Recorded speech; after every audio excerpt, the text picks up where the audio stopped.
আসুন দেখে নিই কিছু বিখ্যাত ব্যক্তির আসল নাম।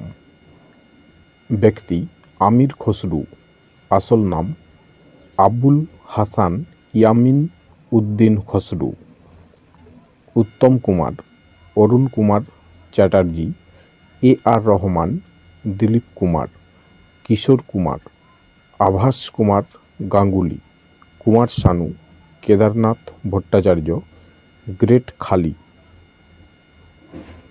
দালীপ সিং রানা, চৈতন্য মহাপ্রভু, বিশ্বম্ভর মিত্র, তাতিয়া তোপি, রামচন্দ্র পাণ্ডুরঙ্গ তোপি, তানসেন, রামতনু পাণ্ডে, দিলীপ কুমার, মোহাম্মদ ইউসুফ খান। এ ধরনের আরও ভিডিও দেখতে চাইলে ফেসবুক থেকে দেখলে পেজটি ফলো করে রাখুন, ইউটিউব থেকে দেখলে চ্যানেলটি সাবস্ক্রাইব করে রাখুন এবং ভিডিওগুলি উপকারী মনে হলে অবশ্যই লাইক কমেন্ট শেয়ার করে উৎসাহিত করবেন। ধন্যবাদ।